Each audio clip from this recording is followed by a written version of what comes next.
Okay, all right. Yeah, well, if you say it up to me, I could go on forever. You might get really, really quick. It'll be at the end. Okay, 5 okay. minutes. I'll have 1 minute. So, stop me when I'm like, Yes. let me see. Where am I starting? You don't have to fill half an hour again, okay? So Oh, no, well, no, I have way more than, I asked you. Okay, Yeah, all right. try to okay, all right, make so. some room for this. So I'm going to do two things. So first, I'm going to talk about what an academic life could look like. And I think it's useful if you're a PhD student to sort of see, like what kind of path there could be. And I think it's important to know that there are many paths. Okay, so this is sort of important. And then I'm going to talk a little bit. I have this small paper that I wrote in response to my frustration as an editor about what I think people need to do better research. And of course, this is a good thing to show to PhD students. And so that's the ABCs of empirical corporate governance research. Okay. This is when you graduate in the US, this is the typical graduation present. You get this book by Dr. Seuss called Oh, the Places You Go, and it's basically like the paths that you will take throughout your life, so I thought it was a good starting point. So Dr. Seuss says, oh, the places you'll go. And so the places that I have gone, I thought it's worth sort of pointing out. So I didn't start out as an economist. I started out as a mathematician. So I enrolled in a PhD program in mathematics at Stanford. Then I realized mathematics is a very, very lonely field. And I then decided that I needed more pain in my life, so I went to Chicago to study economics. And trust me, it was very painful. My dissertation was a theory paper about boards of directors, and I went on the job market, both the finance and economics job market, because I was in the econ department. Not one single econ department gave me an interview, and hence I'm a finance academic. Okay, so, but I'm like finance, economics, I don't know, whatever, right? And so my first job was at the New York Fed. So I was in the research department there, and I ended up in the banking group. So I had a theory paper about boards, and I ended up in the banking group. I didn't do any banking, right? So now I do banking, okay. Bank governance, basically, right? I wasn't like going to a Fed is an excellent first job because you have a lot of research time. So I would highly recommend to any PhD students to apply to the Feds. It's a great job. But it's also sort of like, it's more like a regular job, right? So you have a boss and, so I didn't like the institutional constraints. I didn't like having a boss, So then I went to the Stockholm School of Economics. And while I was there, I started doing some work on Swedish data. Okay. Then I found it a little bit hard to integrate into society in Stockholm. So I was like, well, where should I, should I stay here or should I move? And then I met a guy who's a mining engineer. And so that led to me moving to Australia. Okay. Because Australia is very good for mining, right? So I ended up at the University of Queensland. And then I moved to the University of New South Wales, and now I'm in Oxford. Okay, so basically I've traveled the world, I've seen many places, and I've seen different institutions, and lots of different cultures, right? So academic culture, it exists, right? So, and along the way I've had visiting positions in Finland, Germany, Italy, Norway, Japan, and I put this up just to illustrate that, I basically feel like I lead the life of someone who's very, very rich, but has no money, right? Because I can travel many places and see the world, and this is work, right? So I think it's a great life. Life is not all rosy, okay? So I think it's important to point this out. I'm going to start with the bad, and then I'm going to tell you some of the good. Okay, so what are some of the bad things that happened? So I got my first good publication 6 years after starting my first job. Okay, this was not fun. Okay, it took 8 years to publish my dissertation. Between 1999 and 2016, the longest conversation I had with my PhD advisor was about 15 minutes, and it wasn't about my research. It was about my women's committee. Okay, so mentoring. No mentoring there, right? I've done 99% of the work on several of my co-authored papers. I currently am in impossible situations due to having 3 papers with competing papers. One of my favorite papers got rejected 9 times and is still not published. You know, it's sort of, after 9 times, you're sort of like, where else can I send it, right?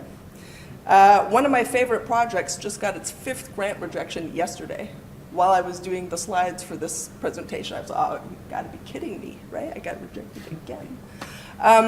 You know, there's actually a thread or several threads about me on Econ Job Rumors, which, if you know, is sort of like the cesspool of the profession. So it's not very fun to have people talk about your work, especially when they obviously have not read your work, but they feel free to diss it on Econ Job Rumors. Okay, so these are some of the bad things, right? So life is not all rosy as an academic. Some people are luckier than others, you know. But there are also good things. So I've published, right? So despite, you know, getting papers rejected 9 times, despite getting my grant applications rejected, I've published, and I've published well. So I've published in the JF, the JFE, the RFS, the Journal of Economic Literature. I've published outside of finance. I've published in the ReStud, the AER, Papers and Proceedings. I've published in Strategic Management Journal, Journal of Accounting Economics, Management Science. Okay, so all like great places, and very broad, so interdisciplinary, right? I have received grants, so I've gotten, you know, many grant rejections, but I have also gotten some acceptances, and some very good grant acceptances. And I've had impact and influence. So my dissertation paper, which took 8 years to publish, right? Think of that, 8 years to publish my dissertation. In August 2009, they sent around an email from the JF saying that it was the 2nd most cited paper out of the 85 articles published in the JF in 2007. In July 2014, they had a citation ranking where they said it was the 25th most cited article among all papers published in the JF since 2004, and it won an Emerald Citation of Excellence Award in 2011. Okay, so 8 years it took to publish it, but still, you know, there was something at the end of the, you know, tunnel, right? And I say this because, you know, obviously the point is that you shouldn't give up. Right? It's a tough profession, but you can't give up, right? You just have to fight the fight, and everyone fights the fight. Now, some people don't get, you know, you'll talk to some people who are like, oh yeah, you know, I send to 1 or 2 journals and then my paper gets published. That has not been my experience. But it's important to understand that there are different experiences, and, you know, you fight your way through, and it can actually have good outcomes, right? You know, what, in terms of other things, so I'm the co-founder and chair. Fernando mentioned the Women's Committee in Australia, so I've since moved up. So I now chair AFFECT, which is the Women's Committee of the American Finance Association. And basically, we got together, so it was me and Michelle Lowry. We said, we approached the AFA and asked them for money, and they were very surprised because no one had ever asked them for money before. And they said, well, but if we give you money, then everyone might ask us for money. And I was like, who's asking you for money? Right? Nobody was asking him for money, and actually nobody knew they had money. Right? So, so we asked them for money, and we set up this committee, and we do a lot of things around trying to make people aware of simple things, like, for example, there's many conferences that have all-male program committees, all-male discussants, all-male keynotes, and we're like, well, you know, so we show statistics, we collect data, and we say, well, look, you know, there are women in the profession who are equally qualified as the men, and it's worth, you know, shaking things up a bit. And I think that this has had an impact. So people anecdotally tell us that they pay much more attention to these things, and I think it's important. In terms of other influence, you know, it took me forever to publish. I get rejected all the time, right? Like, if anything, more so now than I used to get rejected, which is like hard to imagine, right? But I'm an editor at Management Science, right? So, you know, on the one hand, people say, I hate your paper. On the other hand, I get to say to other people, I hate your paper, right? So, you know, it all evens out in the end. You know, so I'm, you know, I have the committee for the AFA, the Women's Committee for the AFA. I'm an editor at Management Science, and I sit on the SFS Council, which is responsible for running the RFS. So, you know, influence. And, you know, econ job rumors, apparently, you know, it's a sign of importance if people diss you on econ job rumors. So I guess I should be happy that people say I'm a witch on econ job rumors, right? So it doesn't feel so good when you're reading it, but apparently it means you're very important. Okay. And so what's my point? So it's not an easy profession, right? But if you stick with it, I think it's a great profession. I love research, right? I just think it's just the best. And there's really never a dull moment. And just to illustrate this, there's this website called Replaced by a Robot, where you can enter in different professions, and it gives you the probability that your job will be automated. And the closest to a finance professor is a professor of economics on this website, and so there's a 0 chance that your job will be automated, right? So our jobs are pretty cool because there's never a dull moment. There's always something different going on, and you know, you have the assurance that you'll never be replaced by a robot. So there we go. Okay, so that was just an illustration of, you know, what an academic life can be, right? And you know, there are many paths.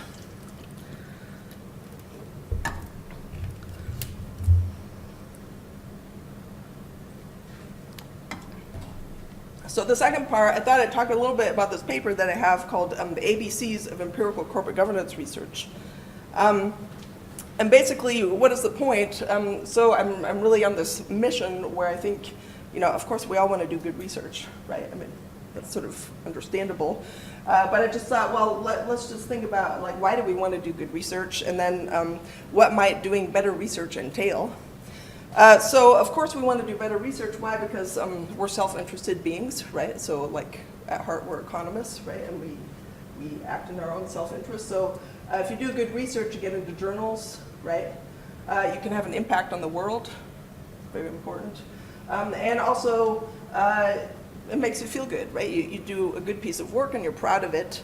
And also, you know, if you do good research, you avoid being part of the replicability crisis.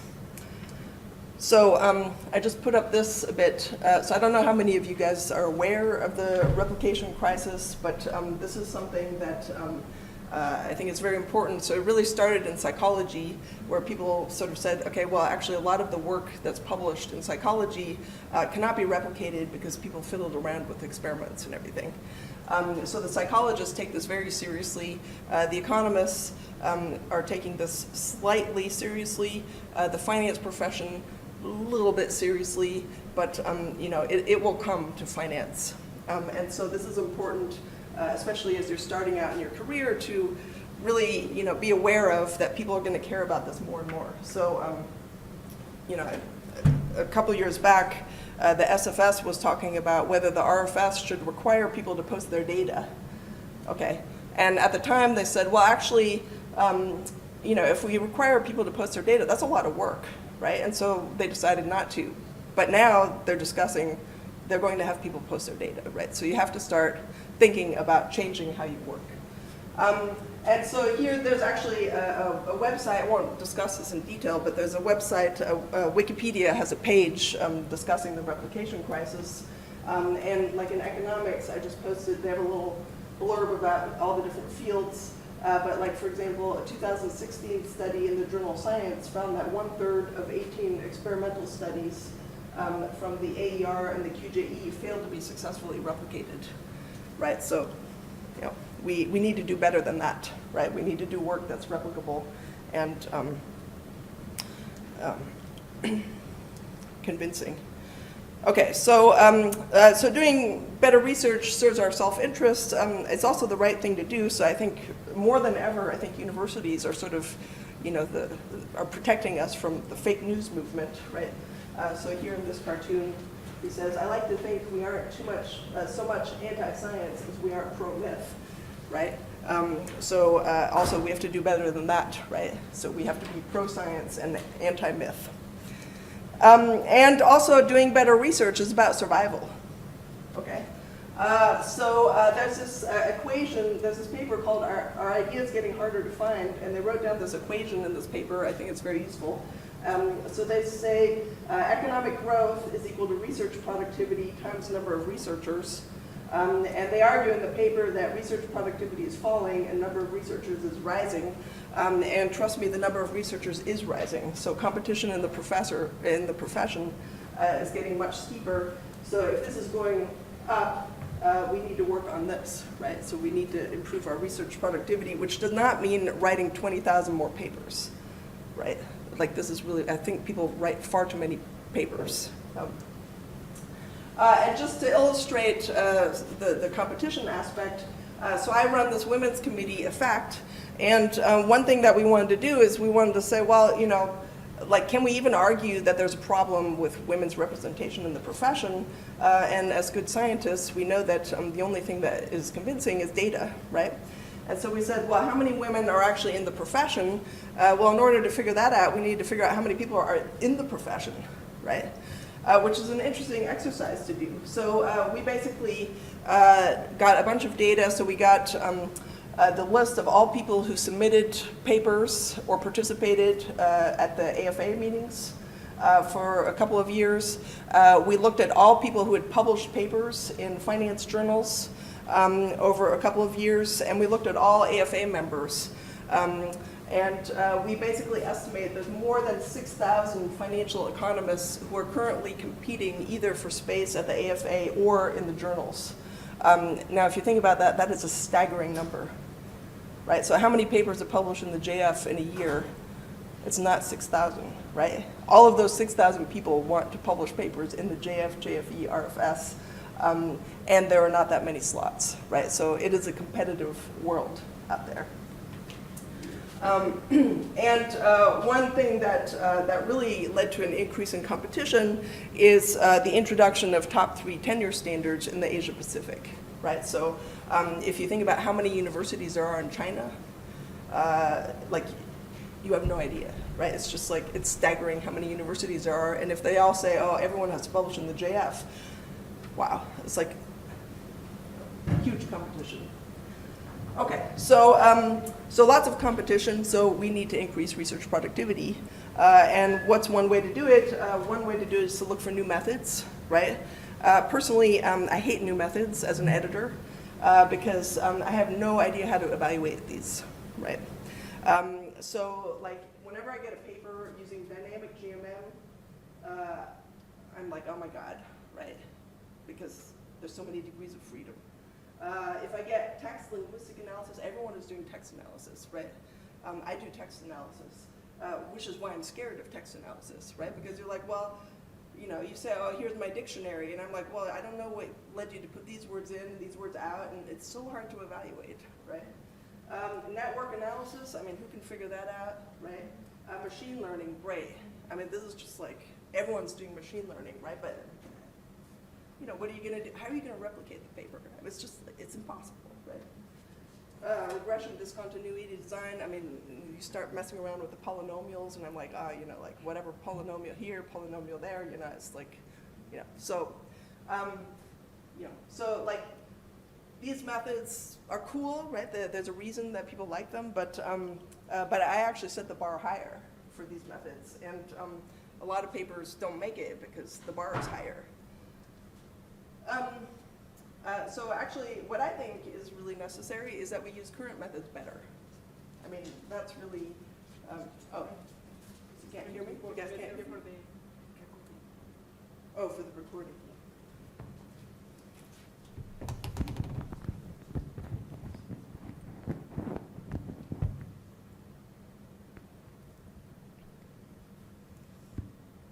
It's on, right? Oh, but I need this up.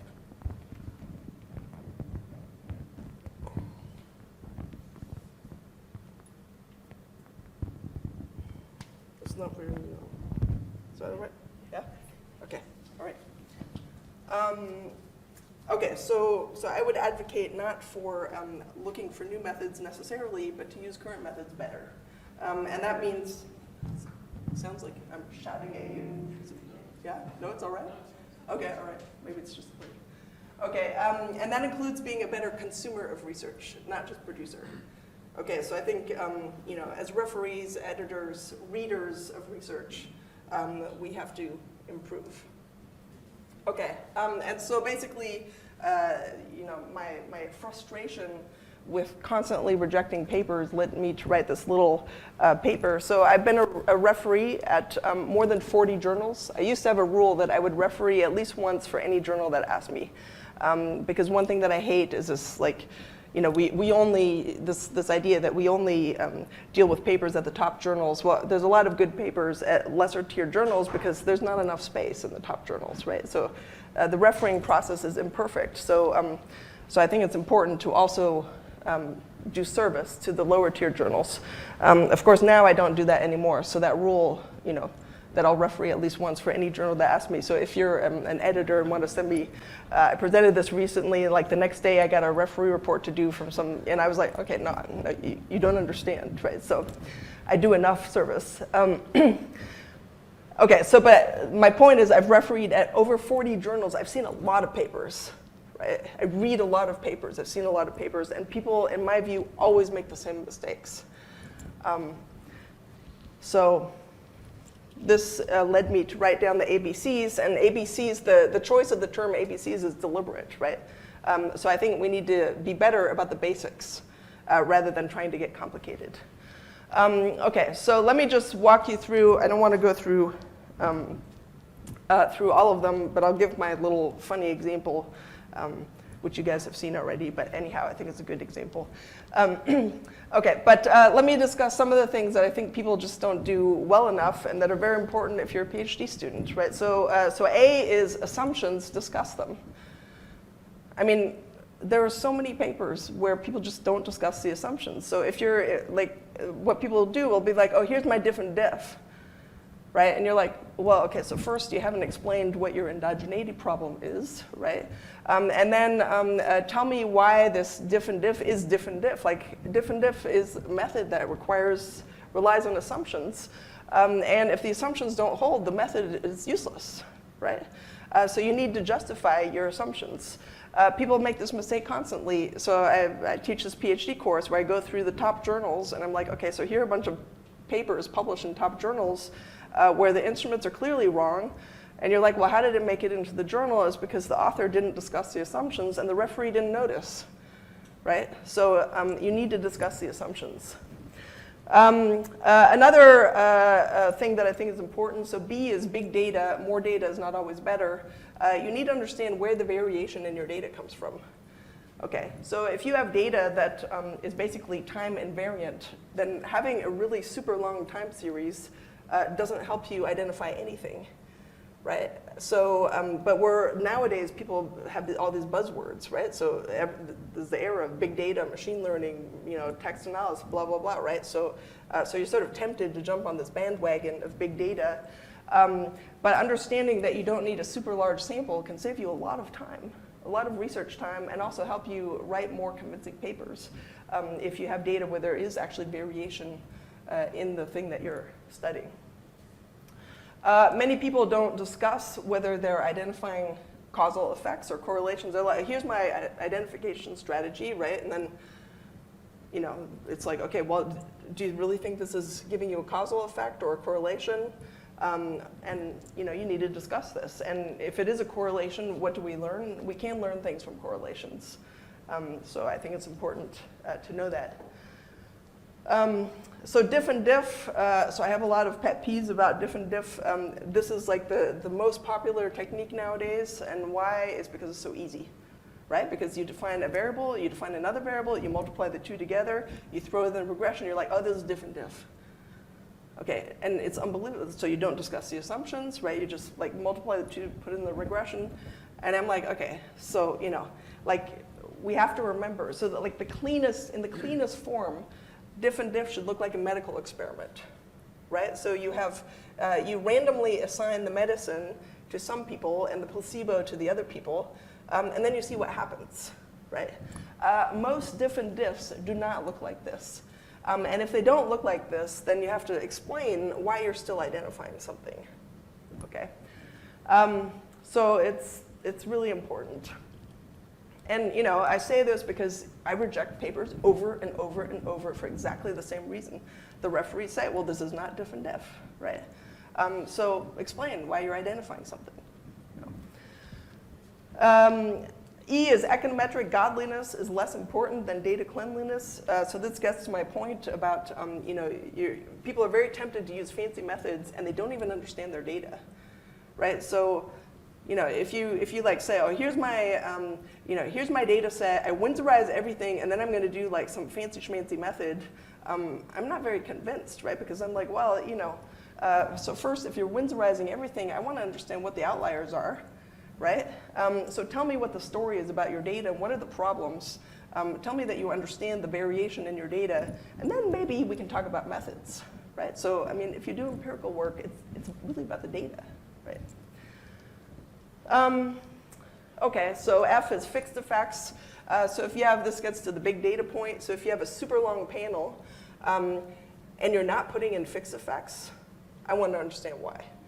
Right? Because probably you're not putting in fixed effects, because if you put in fixed effects, then the main variable of interest is not identified, which means you have no variation in that variable. So then having a super long panel doesn't help you, right? So, and what will the referees say? The referees will say, well, why don't they put in fixed effects? And then the paper gets rejected, right? So it's like, you can avoid the rejections. Like, rejections are very costly.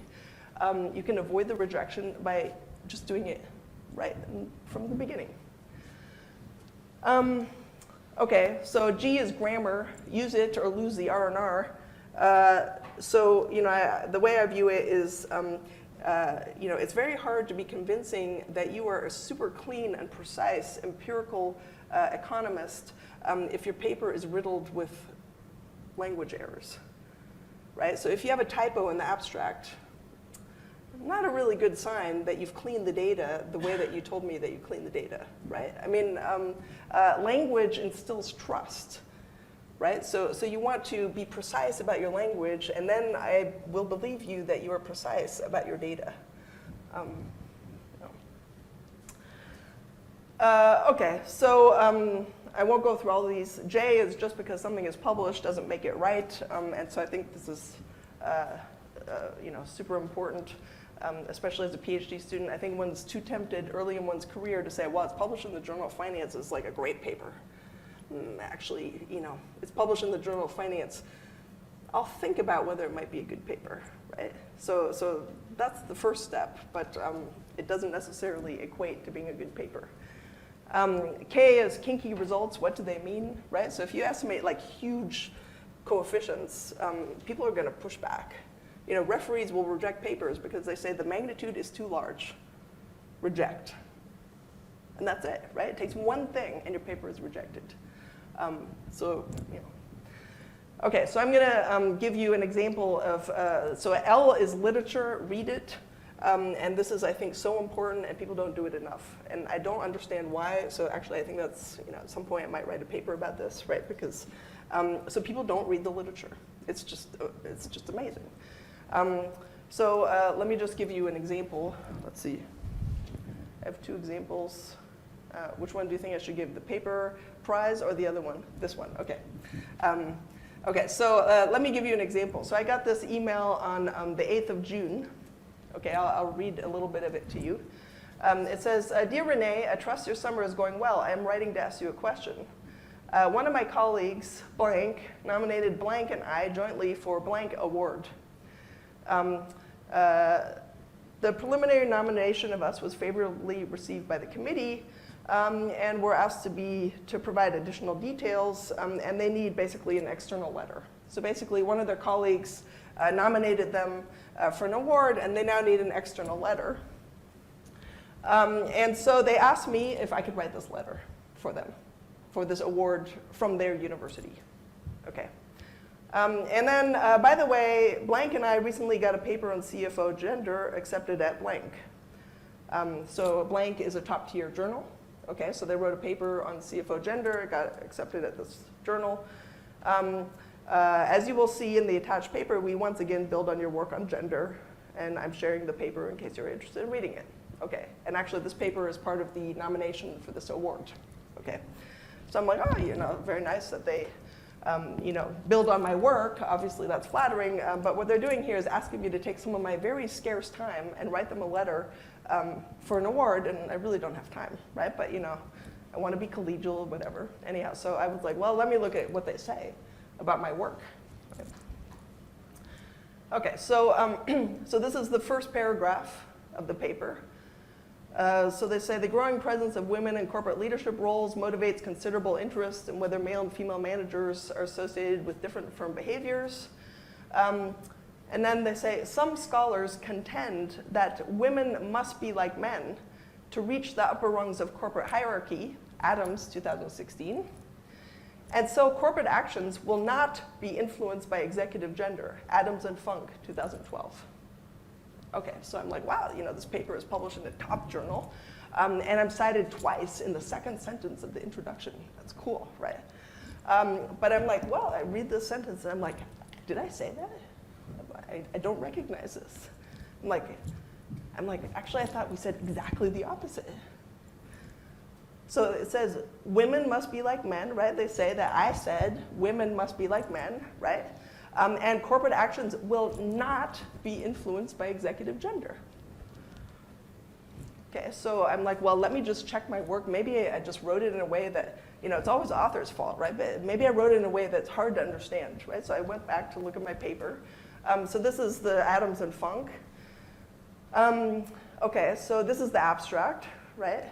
So here in the abstract it says, if women must be like men to break the glass ceiling, we might expect gender differences to disappear among directors, right? And then we go on to say, using a large survey of directors, we show that female and male directors differ systematically in their core values and risk attitudes. Okay, so we say exactly the opposite, right? Here's the other paper that they cited, and also here we say, like this is a survey paper, so I say they find that female and male directors are generally not the same in their values. So we say exactly the opposite. But they say that we say that women must be like men, right? And they send this paper to me, and they asked me to write them a letter for an award. So, I'm sort of like, well, I want to be collegial, but it's a bit much, right? So you completely miscite my paper.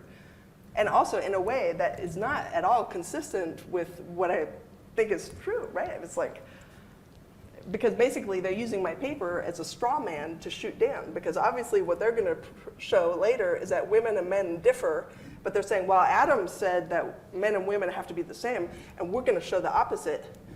And I'm like, well, actually, I said that they have to be different, and so the fact that you're showing the opposite means you don't really have a contribution, right? But if you write it that way, then their paper doesn't look so cool, right? But obviously, they pissed me off, right? And so this happens all the time. So you discuss the literature, and you know what? It goes to the referee who's written one of the papers, and they look at how you cite them. They're like, I didn't say that. Right? And guess how that referee is going to think about your paper? And you, right? They're going to be like, you haven't read the work. You haven't read the literature. It happens all the time. All the time. It's just amazing. I mean, I'm always like, when I see what people say I've said, I'm just like, my God, Okay, so I won't give the other example, but it's also good.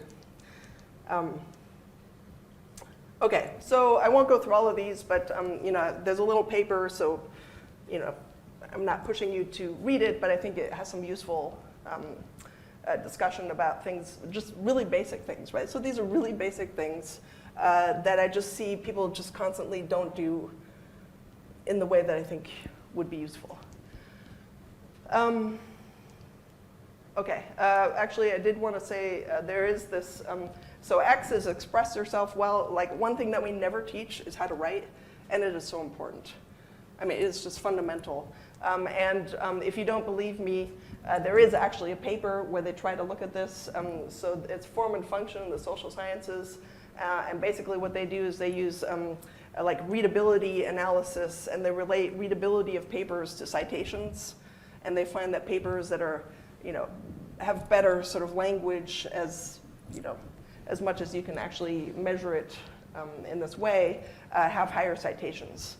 Of course, there could be some, omitted variables there, right? So endogeneity problems, but it's suggestive and it makes sense, right? So you want to write well because you want people to read your papers, right? And then you want them to cite your papers, and then you have impact, right? So, and trust me, it is so painful as an editor. You get so many papers that are just like, could you please think of me when you write this paper, right? You send me this thing, and it's just like there's typos everywhere. Like the grammar is horrible. It's just like, could you, like it's painful, right? You don't want the editor to look at your paper and be like, oh, I feel pain.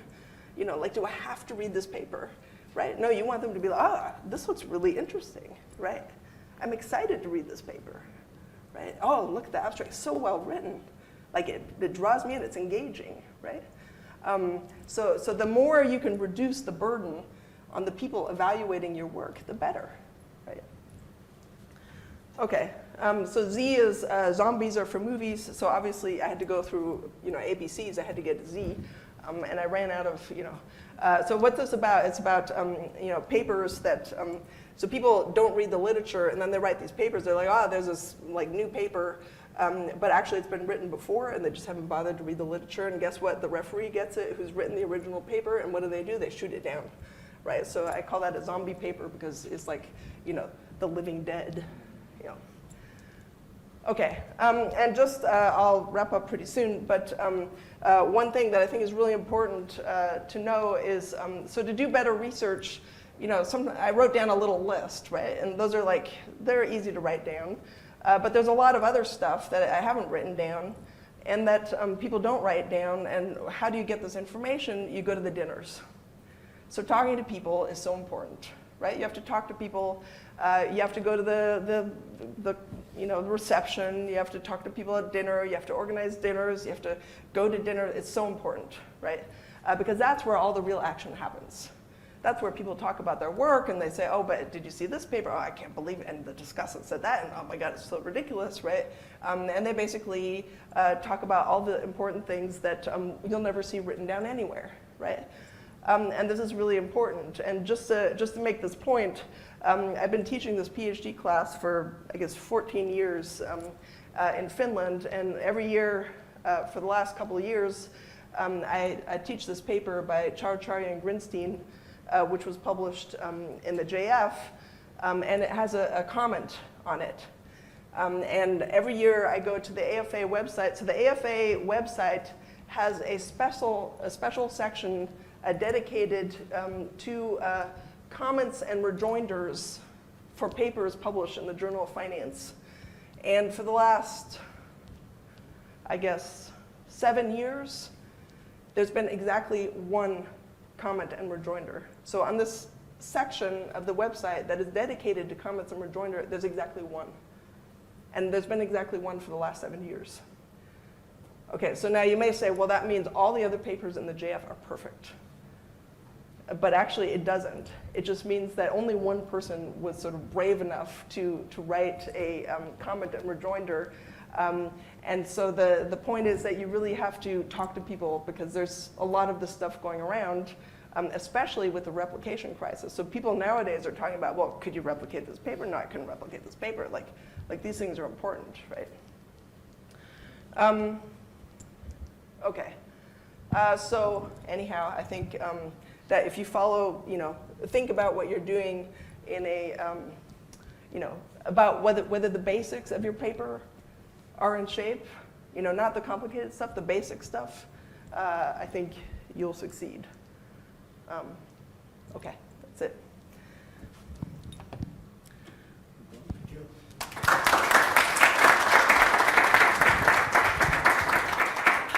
Consideration better, I think it's better to go with the speakers. I mean, you are going to have several coffee breaks and so here, so please.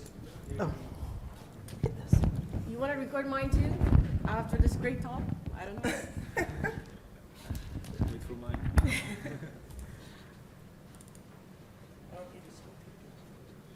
right.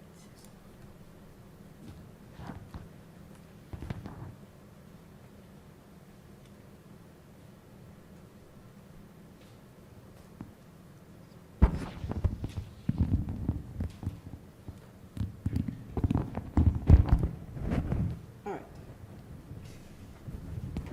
Good morning, everyone. My name is Irem, and I am very happy to be here.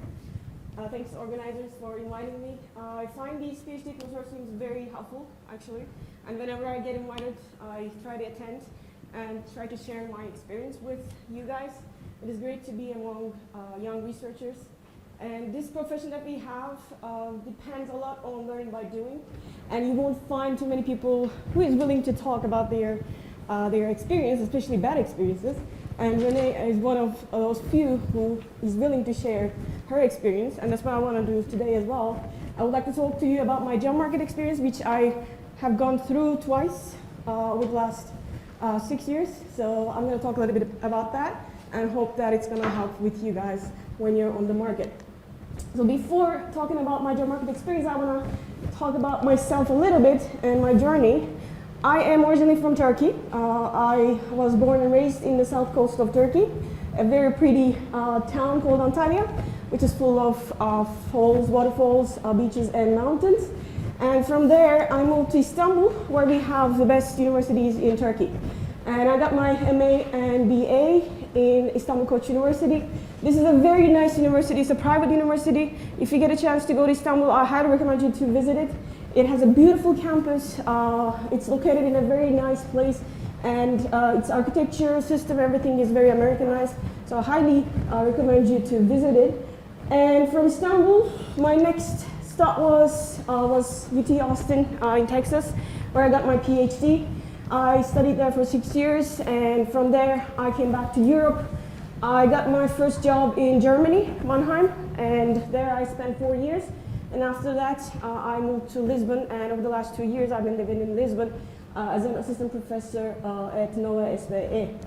So how did I decide on pursuing a career in finance, especially an academic career? How did it start? I got my BA in economics, and in my second year, I was using my elective courses towards finance courses. And after taking my first introductory finance course, after I received my letter grade, which was an A, I went to my professor's office and I asked him what I needed to do in order to pursue a career in finance. What do I need to do in order to pursue PhD to begin with in finance? And he told me to take all the finance courses that were offered at the university, and I did. But at the end of the BA, I didn't feel myself ready to pursue a PhD in finance yet. I thought that I still had a lot to learn, so I needed to do more. And what I could do is to pursue a master's degree first before I applied to PhD programs. Now back then in Turkey, we didn't have too many MA in finance programs, but there were a lot of econ programs. Of course, economics is an older field than finance. So what I did is to stay in Koç and continue with my master's degree. And there I worked with Sumru Altuğ, who is a very well-known macroeconomist in Turkey. And back then she was working on this book called Dynamic Economies. And we actually were the first ones to study this book because it was in a manuscript form, it wasn't published yet. And we did the proofreading of the book, and me and my colleague actually, we wrote the solutions to the end of chapter problems. We became very proficient in discrete time dynamic programming because of this book, which was great because I thought that I already had all the tools needed in order to get through a PhD program in a very short period of time. So I wrote my thesis on optimal investment decisions through dynamic programming, which is basically theoretical asset pricing. So I was thinking, okay, from here I can go to a PhD program and I can get through it very quickly, maybe in 4 years or max 5 years. So in my second year, I applied for PhD programs in the US, and I didn't have much money. I spent all my savings on application fees. I sent all my applications, back then they were not online, all my applications to a friend of mine who used to live in the US, and he actually distributed them via local mail, USPS, to the schools that I applied to. I applied to through different groups of schools, highly ranked, medium ranked, and lower ranked schools. I ended up receiving offers from the medium ranked schools, including UT Austin, Ohio State, Michigan, USC, etc.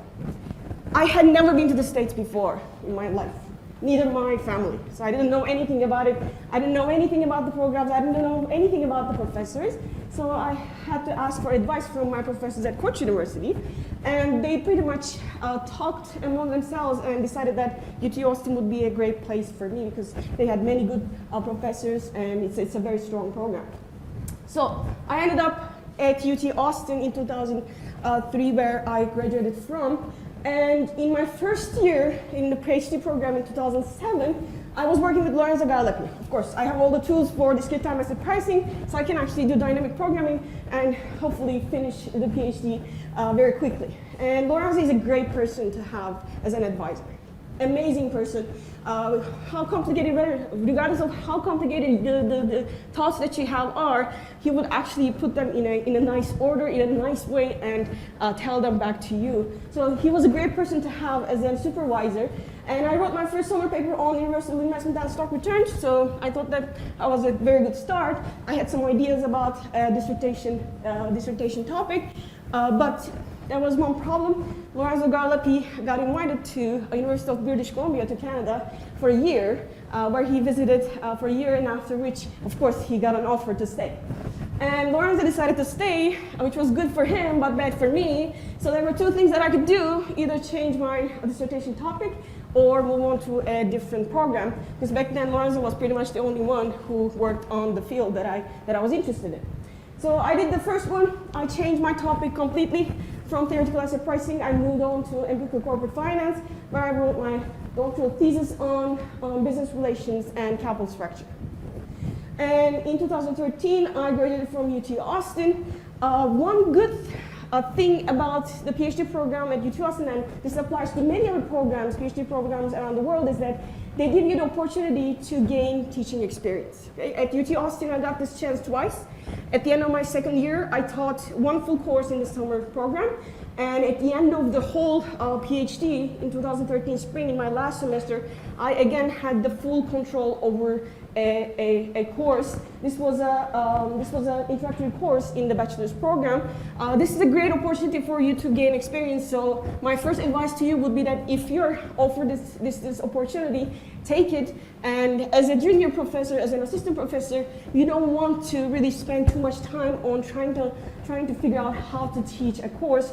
If you have this experience, I think things would be more smooth, and you can actually focus on your research given the fact that you already gained this experience as a PhD student. How about my job market? Let me just briefly tell you about my work experience before I tell you about my job market experience. So I got placed in Mannheim, Germany. I did not apply to any schools in the US because of family reasons. I wanted to be close to my family, so I looked for a job in Europe only.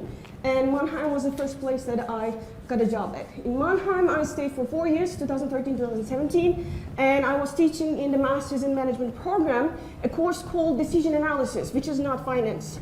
What we do in this course is to teach students how to make better decisions under certainty and uncertainty. Under certainty is not a topic that very much interests finance and econ people, because most of the decisions that we take in these fields are subject to uncertainty. This is more applied in the context of consumer theory, consumer choice. We talked also about expected utility theory, Saint-Petersburg paradox, prospect theory, etc. In 2017, I moved to Lisbon, where I have been working for 2 years now and teaching at Masters in Finance program, finally a finance course, a mandatory finance course, corporate finance, which is also the field that I do research in. So this is about my background. Let me just briefly tell you about what I do research on. My main research agenda is empirical corporate finance, but over the last 2 years, since I moved to Lisbon, I've been exposed to a lot of new data sets, new ideas, so I started to expand into new research areas, such as mutual funds and household finance. Under empirical corporate finance, the topics that fascinate me most are financial distress and bankruptcy. If there's a paper being presented on these topics, or if I need to give lecture on these topics, I'll be 100% there. I very much enjoy these topics a lot. And under this topic, I have worked on stakeholder relations, mainly customer-supplier relations, international finance in the context of capital structure, collateral value. I also have some work in real estate investment trusts, and as I mentioned, now mutual funds and household finance. I have a JFE with Jennifer Huang and Clemens Selm on the impact of government debt on corporate leverage. I have a read paper that was published in the Journal of Real Estate Finance and Economics.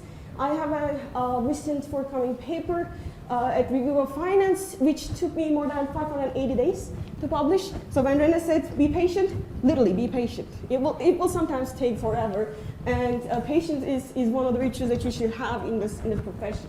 In this paper, we are essentially documenting a distress discount for the real estate transactions of financial distress firms in the US. Working papers. I had a similar experience as Rene. My job market paper has not been published yet. It is under serious revision right now. I am taking the paper to an international setting and adding an endogeneity test that I am hoping to address the endogeneity issues with. Recently, I started working on mutual funds, a paper with Miguel Ferreira, my current boss, Pedro Matos, and Clement Siam, and I have a work in progress coming up on the impact of financial stress of households on their consumption patterns. One observation here is that if I was a second year PhD student, first year PhD student, I think household finance would have been one of the areas that I would definitely focus on. It's a very, at least for me, it's a very fascinating area, and it's a growing area, it's a new area. There are new data sets coming out, and I find it very, very interesting, and I feel like there are a lot of research opportunities in this area. This is about myself, my research. Enough of me, let's talk about cool stuff. Job market. Where to look for job openings. One suggestion that I would have for you guys is that, I don't know which year you guys are in, but even if you're not considering going on the market very soon, even if you're in your second year or third year, I would definitely recommend you guys to look up these job openings. And the reason is because, to begin with, to motivate yourselves to do better research, to work harder towards your goal, and second of all, to understand your goal. What does it take to become a good job market candidate? What are the criteria that these schools are looking for? And where can you find these job openings? SSRM Network would be one place to look at. I think this is one of the most comprehensive websites where you get these job openings on a regular basis being uploaded on the website. As you can see, for July, there are only 4 openings. The reason is because over the summertime, there are not going to be too many academic job openings. They're going to start being posted on this website around August, end of August and September. That will be the time when you see a lot of announcements coming up on a daily basis.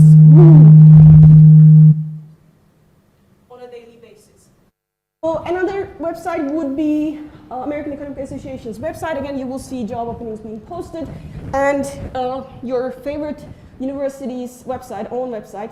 Nova SP has its job announcements being posted on its own website. You can also go to these universities one by one and look at their job announcements. This is a worksheet from my first job market, 2013. This is a real worksheet. This is my job market. So what I did is that on a regular basis, I went to these websites in order to collect information about the job openings that I was interested in. Okay? And I summarized the key information on these job announcements in this worksheet. So what is the deadline for the job application? Generally, end of November would be the time. And then whether I will be submitting the recommendation letters via email or through a website, which is very important because there will be someone at the department who will be doing this for you, either a secretary or an assistant. And to make his or her life easier, you should collect this information. Okay? And name of the hiring institution, whether the application is supposed to be submitted via a website or via email. If it's an email, what is the email address? And what are the documents that are required by the school? So there are 4 documents that every university will be asking for. Job market paper, other working papers, CV, and recommendation letters for sure. Depending on the university, you will be asked to submit more documents. For instance, you will be asked to submit teaching evaluations if you ever taught, if you have teaching experience, teaching statement, research statement, and cover letter. Cover letter I find very useful if there is a private information that you would like to signal to the other party, to the university that you're interested in. Private information in the sense that you might have dual body problem, you might have a preference for a specific city, and you want the recruiter to know about this preference. I think cover letter would be a good place to convey that information. And actually that was the case in my application because I did not apply to any American schools, and my advisor called me one day telling me, look, you might be able to increase your chances if you apply to American schools besides the European schools that you're applying to. And are you sure that you don't want to apply to any of these American schools? And I told him, I am 100% sure if I get an offer from American school, I'm not going to go. So I'm certain. And he was like, okay, if that is the decision, then I'm going to write it in your recommendation letter that you have strict preference for European schools. And I think that helped me a lot in order to signal my strict preference to the universities in Europe. So cover letter, recommendation letter would be a great place to convey that information. This is my FA schedule, interview schedule. Again, this is real from my first job market 2013. As you can see, all of these are European schools, and there are a couple of Turkish schools here and there. And hopefully you will have a lot of interviews. One downside to the high number of interviews is that it will be very tiring for you to run from one hotel to another. So one suggestion here is that try to not to schedule your interviews very tightly. Try to leave enough time in between interviews so that you will have some time to give yourself a break, to breathe, clear your mind a little bit, because you will be constantly talking about your job market paper, and you don't want to sound unenthusiastic about your own work when you go to your 7th interview in the same day. So try to schedule your interviews accordingly. And key information here that you should maintain is that the starting time of the interview, of course, very important. Duration of the interview, some schools will give you 30 minutes, some schools will give you 45 minutes. Take down note of that. The name of the school, the name of the hotel. Sometimes the hotels will have keys, passwords. You might want to actually note that. And if you know the committee who is going to be on your committee, it will be great to also record the names of these people. And if you have time, try to take a look at their work before you go to the interview. As you can see, I had interviewed in 2013, both with Nova SPE and University of Mannheim, but my current boss did not give me an offer back then, so I ended up in Mannheim. Interview tips: prepare a script. You know how it's going to go, right? They will be asking you to talk about your job market paper first, and if there's time left, you will be talking about your other working papers, right? So try to prepare as much as you can to convey your job market paper in the most condensed way, in the most clear way, in a 15-20 minute time, okay? While you're doing this, of course, you will get derailed. Hopefully the recruiters will be very much interested in your topic and will be asking you a lot of questions. Therefore, there are two things that we expect from you, because I've been on the other side of the table over the last 2 years. I've been on the recruitment committee of Nova, so I have a little bit of experience there too. The first expectation is that you answer the questions in the best way you can, and the second expectation is that when we derail you, can you come back to where you left off? Okay, that is very important. In order to improve on this, what you need to do is to ask for mock interviews from your professors. Try to rehearse with your colleagues at school, other PhD students who are also on the market as you are, and try to practice as much as you can. Be prepared for technical and organizational issues. Not last year, but the year before, when the AFA meeting happened in Philadelphia, Rafael Zambrana was the only person present in the hotel room for the Nova SPE's recruitment. And the reason is because we were all on the same flight, and our flight got canceled, so no one from Nova except him and 2 or 3 PhD students were able to make it to the interviews physically being present there. And we were only able to conduct the interviews via Skype from Lisbon. So we went to our offices, we opened our computer, Rafael was there, and we were on the screen basically. So what happens is that when the candidate comes into the room, of course they are shocked, because they expect a committee of 4 people, but there's only one person, either a PhD student or Rafa, sitting next to a computer screen, and they have to explain their job market paper to a screen, to a computer screen. So it was pretty shocking for them, but be prepared for these kinds of technical issues, and no matter what happens, you're there to present yourselves as enthusiastic researchers. So just keep going, it doesn't matter what happens, stick to your script, and try to do your best. Possible questions you might receive. Why did you apply to our university? Who would you work with if we hire you? what would you like to teach if we hire you? Be prepared to these kinds of questions. Not every university asks you these questions, but it's better to be prepared than sorry later on. Do you have any questions for us? Definitely you will receive this question. You can ask questions. That's normal to have interest in that university. But there are some questions that I personally would recommend you to avoid, that I have heard over the years myself as well. How heavy is the teaching load? It might be a little early for this question because you're just having interviews. How good is the pay? Again, pretty early for that question too.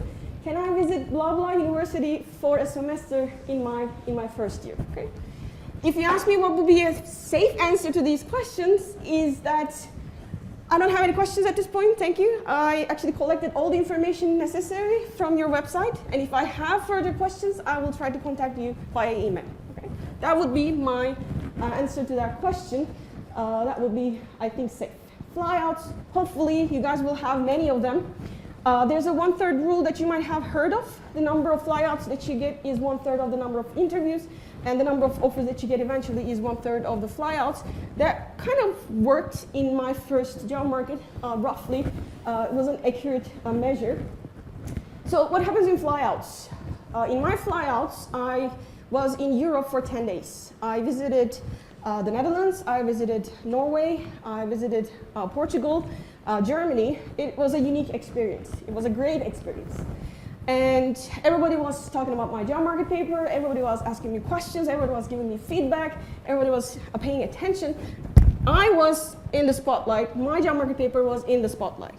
This is a great opportunity for you guys in order to get feedback on your job market paper. In the end, you will go through this process, it will be over at some point, and you still have to publish that paper. So take this chance to improve your job market paper while it's receiving a lot of attention. Of course, your presentation there is going to be very important. Try to present it as many times as possible, which you're going to be doing here as well. Try to do this with your professors at your home university. Try to maybe present at Brownback seminars. Try to get feedback from them. And what happens if you receive some feedback but don't have time to incorporate it into your paper right before job market? Even if you do not have time to do so, try to prepare some answers, some good answer to those questions, just to show them that you already received that question or you already thought through that question and you have a plan for how to answer that question in your job market paper later on. Okay? That would still be sufficient even if you do not have time to incorporate it. And one suggestion that I have for you is that while you're visiting all these campuses, try to get a feeling for whether that is the right place for you. When I mentioned the culture in academic world, right? Every university has its own culture, maybe that depends on the culture of the country, that depends on the system of the country. But I agree with her in the sense that there are differences, cultural differences in academic world, and try to get a feeling for whether that is the right place for you. You're gonna be there all day, and you're going to be living in that campus, you're going to be experiencing that department, their system, and try to understand whether you're going to be productive, you're going to be happy there, because that is very important for your recruiter too. This is a matching game, it's not an easy game, but it's very important for you to be happy and them to be happy with you, okay? And it's going to be stressful, but try to enjoy it as much as you can. You're going to visit many different countries, many different cities. You're going to visit many different campuses. You're going to meet with awesome people, people who like your work, people who hate your work. But this is a great experience. This is a unique, hopefully once in a lifetime experience. And try to enjoy it as much as you can. So I don't want to take Rafa's time. I'm not going to go through the challenges that I found in doing empirical research. But let me just give you a couple of suggestions. I don't want to say advice because I'm not in a position where I can give you advice, but maybe suggestions. And Renaud also already did a great job in telling us about what should we pay attention to, what is important in doing research. But one thing that I would tell you from the experience that I have is that try to be diligent. The way I see empirical work is that it's like a black box because we do not have the do files, we don't have the data sets. What we see is the output. We see the paper, but I do not have any opportunity to go through the paper and do the proofreading of what you have done. With theory work, this is a little bit different. right? You have the proofs, you have the appendix, you can just sit down and spend your time to one by one prove all the equations. You cannot do that in empirical work. It's a black box, and I need to really open holes on that black box to see what's going on inside. And those holes are your tables, are your output. And the better your output is, the bigger that hole is, so I can see more of what's going on inside that box. Try to be diligent. Your output is very important. Tables should be self-contained. I heard many people talking about when they receive a new paper, what they do is that they read the abstract and they move on directly to the tables, right? So it is very crucial, tables having all the information required in order to understand what's going on. Be patient. Brent already talked about it. I also would recommend you to do the same thing. Be patient. And one way of being patient is to keep you busy. Therefore, work hard. It's not an easy occupation that you guys picked. Working hard will help you to become more patient. And one dangerous thing to do in this profession is to be lazy thinkers. Okay? Working hard is different than thinking hard. Okay? And thinking hard is something that I cannot measure. Something that you have the control over. Okay? And it's very easy to become lazy thinkers in this profession. Okay? Try to force yourselves to think deeper. Okay? If it's challenging, if it's difficult, try yourselves to force even further. Okay? This is very important, and you can easily miss out on this, because it's super easy to become lazy thinkers. And get ready for rejections. This is not personal. Don't take feedback personal, okay? It's not you that we are criticizing or we are giving feedback on. It is totally different than your personality. What we are criticizing is your work. Try to separate yourself from your work. Early on, it will be difficult. Later on, it will become more like a job, so it will become easier. But trust me, it is easier to incorporate feedback into your paper. It's easier to work on your weaknesses ex ante rather than reading a rejection letter. Okay? It is much more painful. So when somebody gives you feedback, don't take it personal and take it seriously. Not every feedback is important. That's another skill that you need to develop all along the way. You need to think about what is good for your paper, what is not, and you are the ones who are going to judge it. But try to take this seriously, because one feedback, if you do not incorporate it, later on it might actually show up again. Someone else will ask you. Eventually, the referee will be asking you about the same feedback. So I have a clip that I found very much fun to watch, but we don't probably have sound here. But let me just conclude here. If you have any questions during the coffee break, lunch, we can talk about them. But even later, if you have any questions about the job market, I will be happy to talk to you about or answer your questions. This is my email address. Feel free to shoot me an email. And I wish you the best of luck.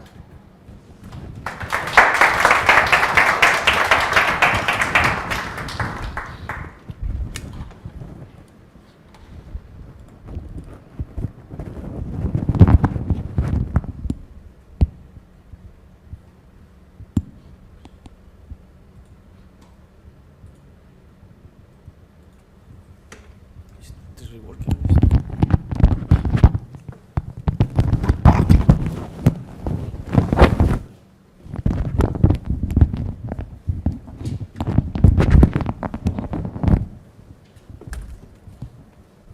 Right, so it's a real pleasure to be here and share my experience with you guys. So 4 years ago I was on that side, so I'm here. I will try to give you some advice or suggestions also, but it won't be easy because after all these two presentations I don't think there is much left, but I will just share my experience. I think that's basically the idea of this time I have here. So the agenda, I will try to be on time, so I will just start by introducing myself, telling you a bit about my research, then some tips on research, and I will conclude with the job market. So Irene has done an amazing job explaining how that works. I will give some words on the European job market. So nowadays this is becoming that a thing, so I will explain a bit how that works. So who am I? So I did my PhD in Carlos III, so was in the campus in Getafe, so I see some of my colleagues also coming from Carlos III. So I finished, my journey wasn't as exciting as Irene, so I'm from Malaga, I went to Madrid to do my piece there. Then I went to Lisbon. So it has been all in the peninsula, all in Iberia. And that's, so I joined Nova in 2015, and I've been there since then. Next year, I'm going to be in the University of Notre Dame, so I'm going to go there as a visiting assistant professor for a year, and hopefully I will get some more experience there and learn how things have done over there. Then what about my research focus of interest is investments. Okay, so especially I work on mutual funds, and in particular in the optimal incentive and the organization structure on this delegated portfolio management. So I find that this is a quite excited, a fascinating world, because you will have, in one hand, you have retail investors, so they are household with the savings, they want to make investment, but they don't have the skills to invest in money. So what they do, they delegate this investment to a more sophisticated investors. These are institutional investors, which they have the skills, they know how to make investments, and they will do so by charging a fee. Okay, so the literature has been documenting whether those investors are worth the fee they get from this household. Nowadays, this literature is changing, and now people are more interested in looking at the structure of this industry. So it's not just about estimating the performance, just looking at whether there is a skill of those individuals, whether they are worth the fee they get from this household, but also how this industry works. What is the incentive those guys are giving? How is the response of those institutional investors to incentive?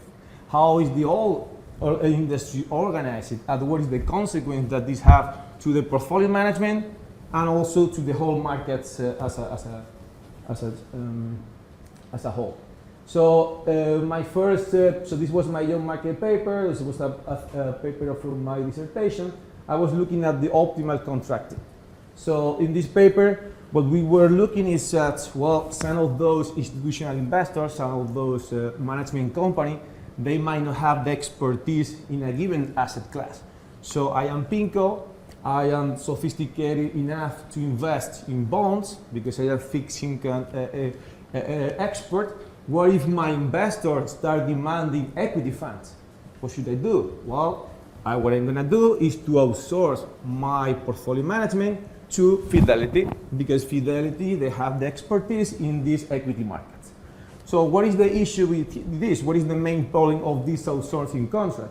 Is that Fidelity is gonna end up managing funds, managing money from the competitors, and also managing their own funds. So this generates a conflict of interest. This generates an agency issue, because the same company is managing, they need to allocate resources to funds, to products that they are to their client, and also to products that they are from the competitor. So this creates an agency conflict, and then there was a couple of papers documented that this end up in a worse performance funds. So then what is what we try to do here? So we saw the evidence was showing that more and more of those funds end up being outsourced. So we observe more funds that has been outsourced.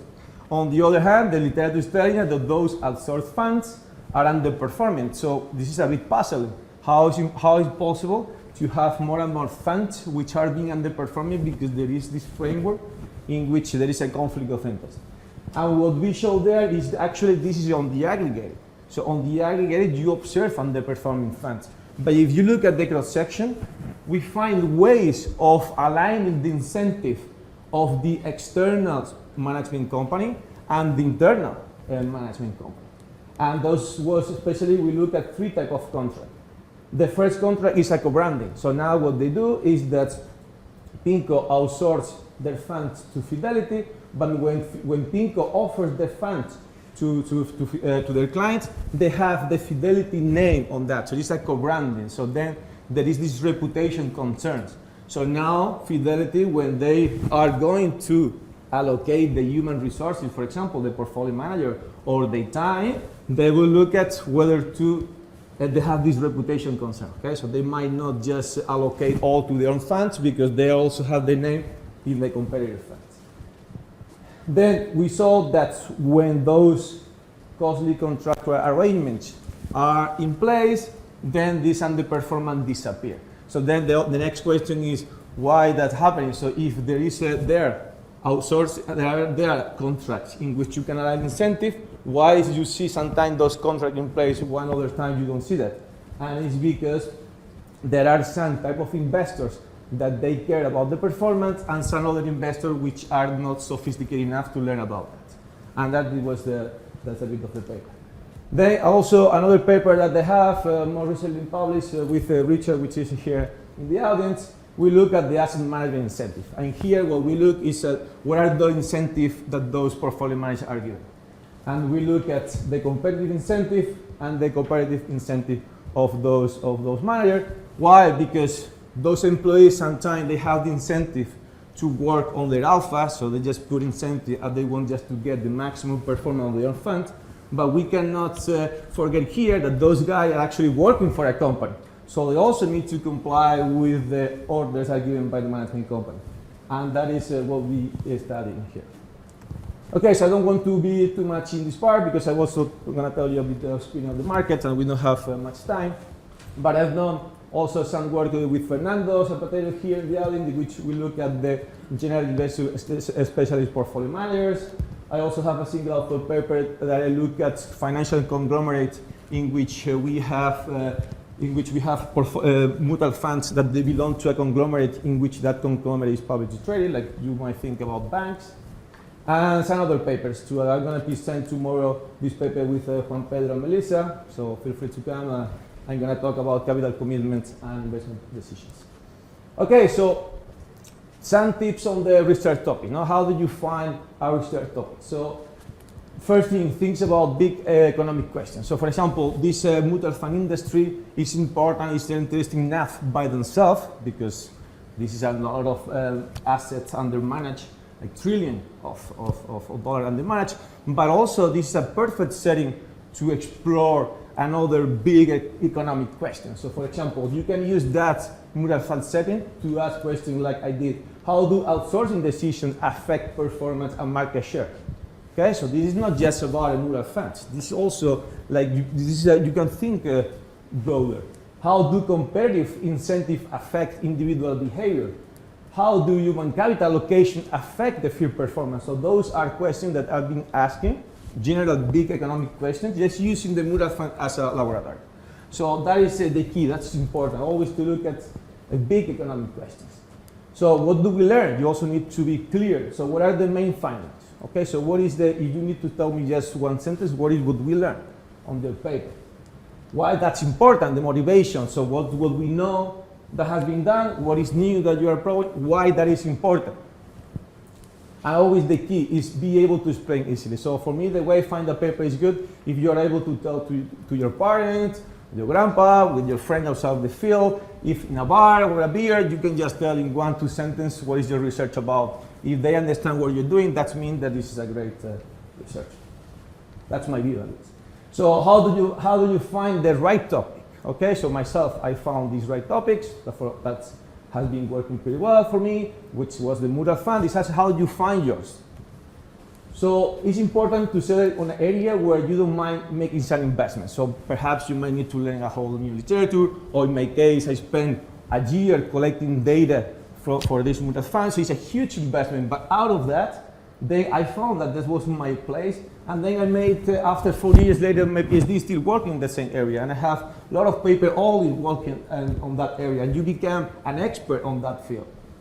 But then you are going to be known by the expert on that field, rather than be just a generalist which you are just touching a bit of literature. So it's really important to be focused, especially in your first year, and to be known on that area. So this is the guy, this is the person who worked in that area. And then how do you know that is if an interesting topic? How do you find those topics? So first off, these departmental seminars. So this might be a direct source of ideas for research. So some of my papers, I got it just from the seminar. So you see the seminar, they are presenting, they discuss, and from there you can get an idea. So for example, I have now a paper using the Spanish Christmas lottery, and that was an idea I got just from a seminar. I saw, okay, this is not my area, but I saw, okay, that is important, this is not well documented yet, so let's do some research there. Also, you can learn a lot from going to the seminars of new assistant professors, because you're going to be there in a couple of years. So it's also important to see how these people do research, how these people present. It's also key to go to those seminars and to learn how these people doing it. And then also read the working papers in your area. You can just go to the NPR, the CPR, and go there and just read all these working paper, all these influential people. You can also gather some ideas by reading those papers. Then my view about research. Okay, this is my personal view. The way I see is that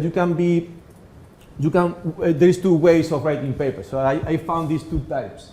You have the first type is those guys that they think carefully about the research idea, data collection, methodology, and they will start working only when they find the perfect project.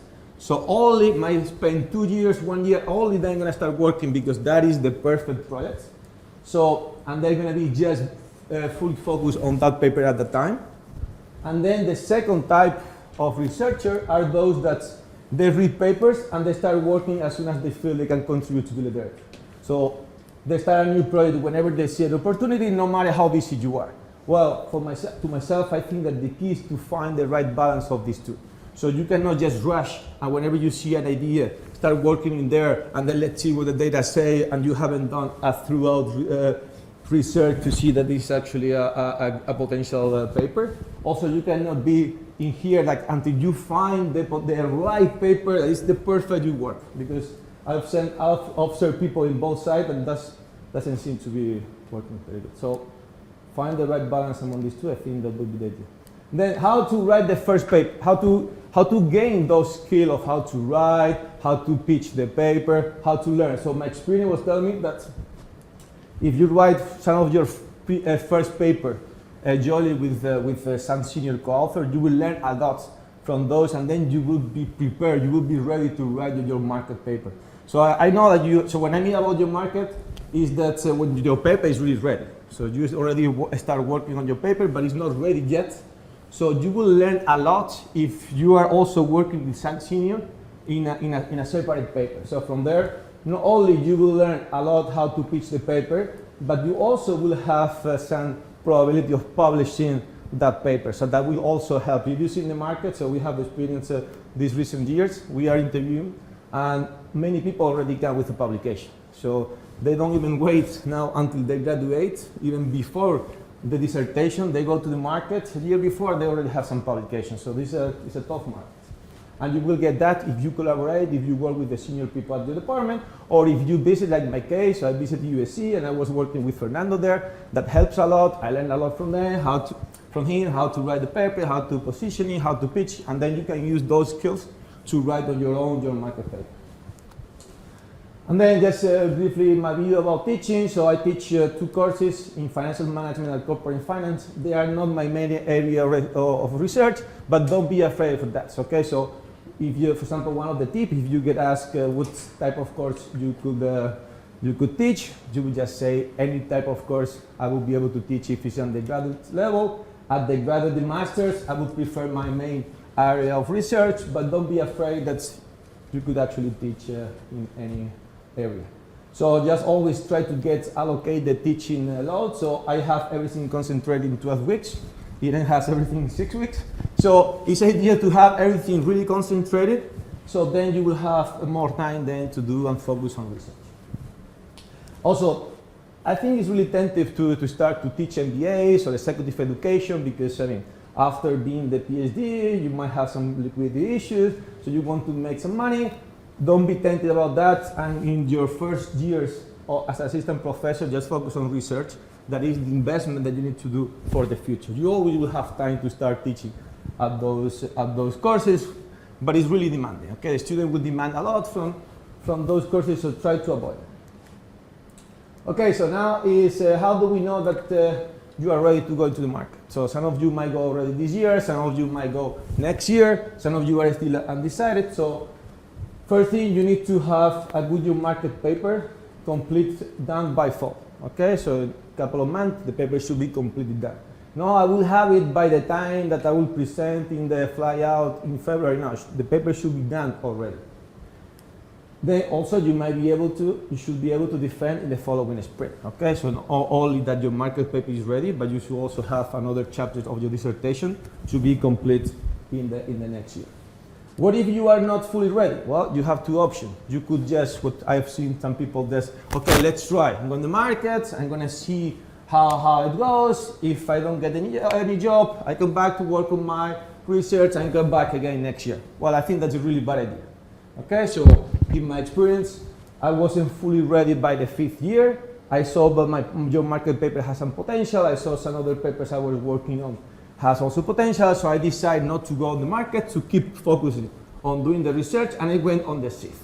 Okay, so if you can get some funding to extend another year, that would be a good idea. Okay, because the market is really costly, so you will spend a lot of time on submitting, and that is not a great idea to go and just if you are not fully ready.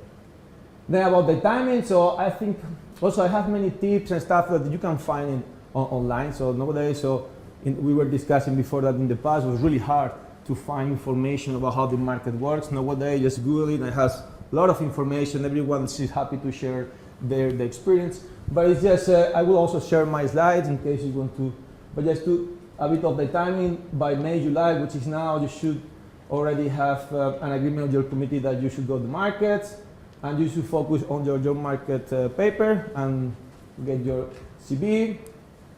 August, September, you should create your website and also start presenting in the Brown Bag seminar. By October, November, you should have your market already done and post it online, and that should be already, a paper should be really polished. Then December, January, you also already start practicing your 5-minute talk.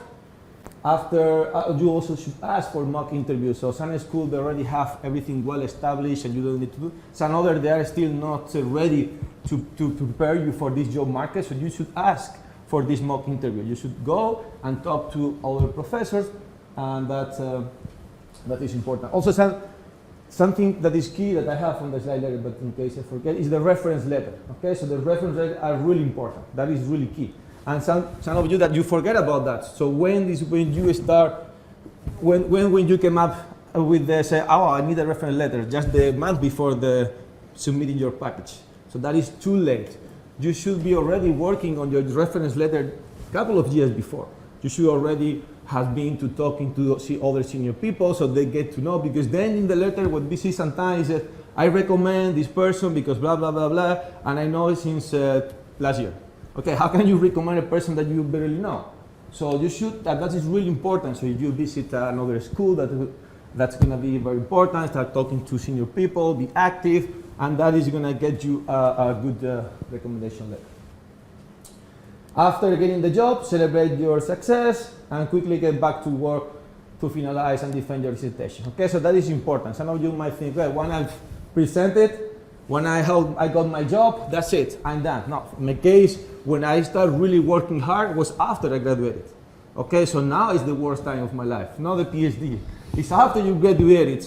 Maybe people say, well, once you get tenure, then it's only then when you're gonna be, but then some people might say that no, not even when you get your tenure. So this is a job you need to really love. And you don't need to be doing as an investment, say, well, I'm gonna work hard, just in the future I'll be better. No, this is your job, and you need to really like it, what you do, and this is gonna be, what you're gonna be doing that forever, for the rest of your life. Okay, so just enjoy the ride. Okay, so that would be basically the idea. Okay, so I have, let me just, because we are out of time, so again, I will give this to you if you want, and Irene also made a lot of, so let me just play a bit of the European job market. So this was launched by the EAA. Last year was the first year they did it. Okay, they did the European job market, and I think that's a very good idea, because, for example, cases like Irene. So she's a European. She wants to come to Europe. Yeah, I know. You're okay. But you're from the European side. Yeah. Okay, so but there are many cases that happen. So we are a European school at Nova. We go to the US and we only interview European people from European school that want to go to Europe. So why not just do a European market? It would make more sense. And that's what they're trying to do. Okay, so last year was in Naples, this year is in Rotterdam. You will find there European schools, central bank, researcher, and then the procedure is the same as the AFA meetings. Okay? You also have the Spanish and the British market. So if you want to just be on those, you're gonna just focus on those markets. They also have their own job markets. Okay, and it explained pretty well all these the questions that you might have. This is typical questions that we do at Nova. Some tips. So be calm, natural, friendly. That is also, people forget about that. So it's good to have those tips and to come with the script. So whenever you get a question, you already know the answer. But we know, so my experience sometimes we laugh with my colleagues. As you see, you interview 40 and they all give you the same answer. So they Google it and they know what to say. Also try to be natural, okay? At the end, what we look is for, so, I mean, we want the research, but we also want a colleague. At the end, we are friends. So you just recruiting friends, you're recruiting colleagues. So be natural, be normal. Just try to be normal. That is a great, I mean, for me, that would be an advice. It's, okay, there are some tips, but you are the way you are, okay? You cannot fool anyone. So it's good to be prepared, but again, just don't forget that they're gonna be your potential colleagues. Okay, so then the way you will, in a job talk, so you need to be well organized. So the common mistake is to spend too much time on technical details, but you don't give the big picture. So at the end, in a job talk, you just want to make an advertisement, okay? You just want to advertise your job. You don't want to go detailed to explain every single variable, how it's defined, how it's measured. That they should know, they should have read the paper. You just want to go there and give your pitch and give a message. So the people will leave the audience and they will say, okay, so this guy is doing that and he found that. That's it. Okay, technical details, you will waste time. And it's really sad when you see those speakers, they just get into all details, happened to me too, and then they don't get into the final slides in which they're important stuff. So just be focused, try not to put too much content, and be just giving the message.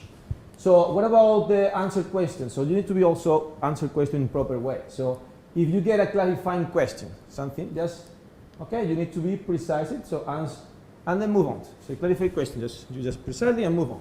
What if you get a question about your main mechanism analysis? You also must answer well. That is really important. That's key. What if you get some speculative question? What if just a key here? You would just say, okay, I will talk about that later. So don't try to speculate and come up with something that might not be what you know. And then what about deadly questions like, I doubt your main finder? You need to fight them back. Okay, that is really important. You cannot keep going the slide if you get a question like that. Say, I will answer that later. No. To fight them back, you cannot go to the next slide until people get convinced that that's not the case. So just to conclude, the most important determinant of your success on the job market is the quality of your job market paper, but also how well you presented it. So sometimes we also have the cases that on paper you see this amazing candidate with paper, but then the way they present, you see, okay, they said that's not what I thought. You should focus your time and efforts on improving your paper, interview skills, job talks. Okay, you have 90-minute seminar based on your market, and find the right balance between having a good job market paper and manage a large research pipeline. Why that is important? Because again, once you get a job, you need to get the tenure. And once you join a school as assistant professor, you will have to teach, we might deal with some administrative staff, you have suggestions, so it really matters what you have done during your PhD years, okay? Because those papers that you got when you were focusing all on research is gonna get you that you're gonna get your tenure when you are assistant. So from the beginning, that is the recipe. Okay, so then now we have some time for questions or then done. Thank you. Yeah.